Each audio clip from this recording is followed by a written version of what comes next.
Energy of the snake, when you connect with them and you ask for help, they help with transformation.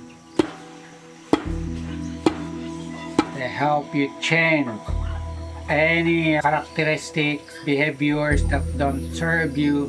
You can ask the snake to help you. The snakes, when they get old, they get blind, they shed their skin. They have new vision and new skin. So when you ask for help, they can help you. If you hate your past, you are not happy with your past, you have the power and ability to change. With help, it's easier.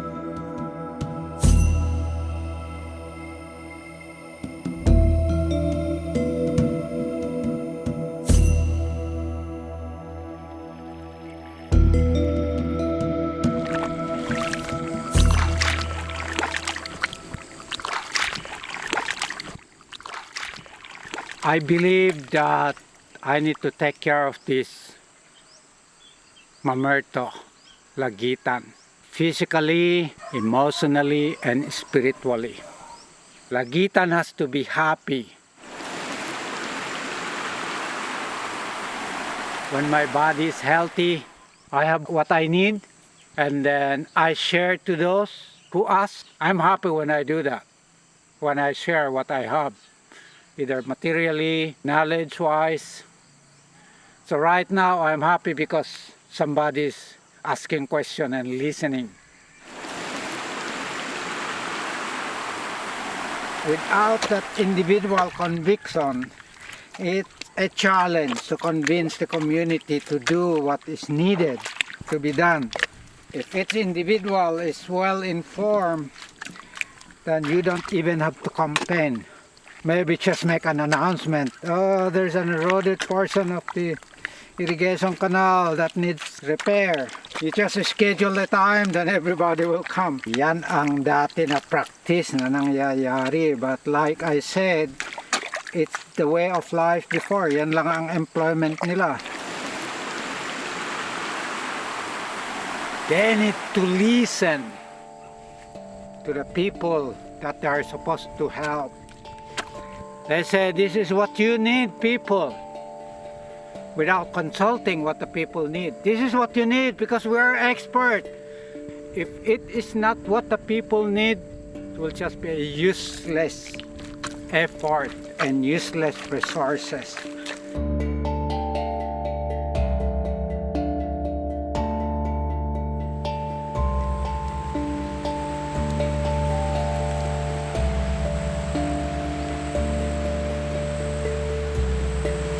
That used to be a rice field, but now they are planting tomato. It's just recent. This is 1 year. It's all because of past crop. They get money more from tomatoes compared to rice. But my advocacy, you plant to eat so you will be healthy. What they do, they sell the tomatoes and they buy food, mostly unhealthy food that they buy. And that tomato is not native here. It's one of those hybrid that's dependent on fertilizer and pesticides or fungicides.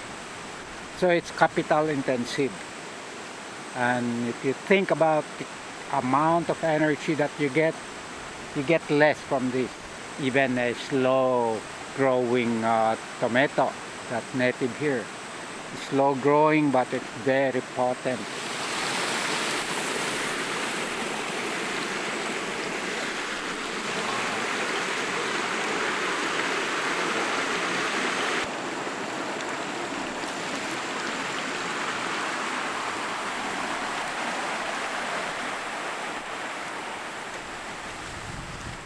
You know, sometimes we cannot control nature, even if you also make the quality really good.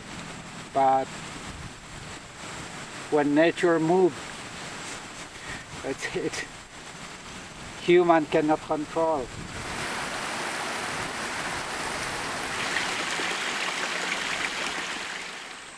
At least there's less erosion on this side. We are going to have a good view of this terrace field when we go up there. This part I believe is beautiful in terms of aesthetic view, but I'm actually glad that it's not being promoted. Once it is promoted and there's a lot of tourists, you know, the mindset will be shifted thereafter, the money from the tourists. But if you think of the purpose of these terraces, why did our ancestor build this? It's for survival. We are grateful for the ancestors for making this beautiful source of livelihood. What you mean maybe is are the ancestors happy of the outcome of what they made? That it turned out to become famous in the world and it's generating income for people? That's a good question. I think we all have to talk to them. Ask how they feel. I don't know the answer. But I guess the way we feel internally, it's also how the ancestors feel, because we are never disconnected. We are them.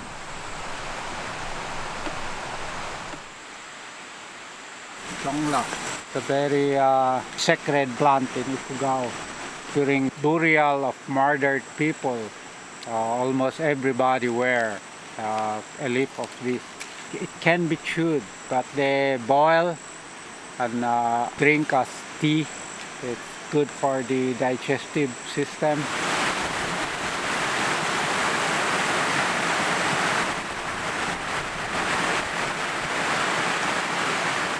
That's a lot of damage right there. Somebody should come and assess. Well, we are doing it now. They should assess the damage. There's Calamity Fund. And the Calamity Fund should be distributed to where it is actually needed. I just hope that the owner of this rice field will be compensated.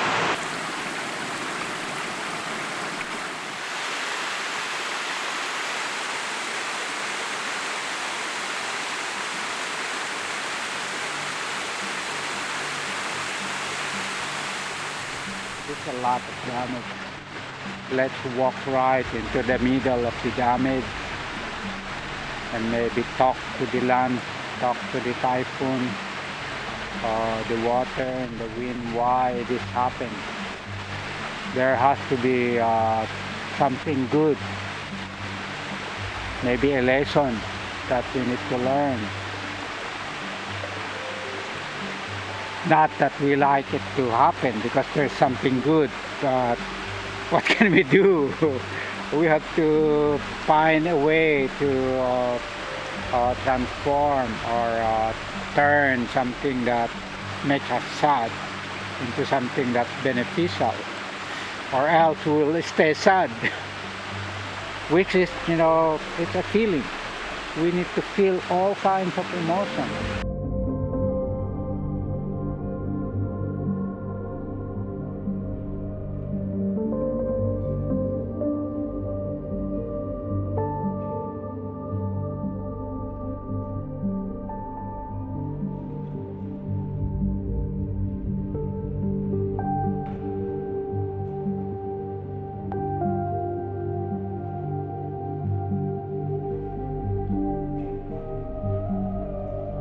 was the original creek, but those who built the terraces, they blocked it. They made those stone walls, and they redirected the flow of water.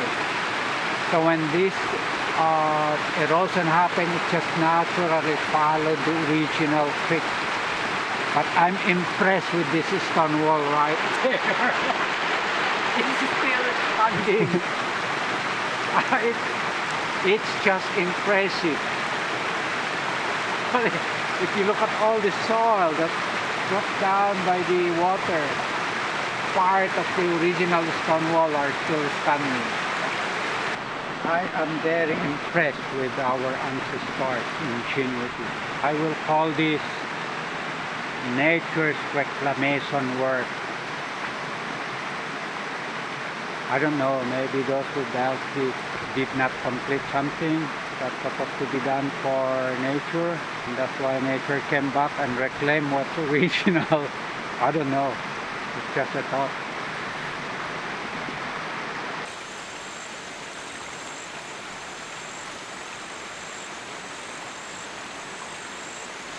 Beyond that, there's a part that's higher, and they call it Nunpautan. There's a rare butterfly there, and that was my focus before. That's what I saw. It actually has connection with my current spirituality.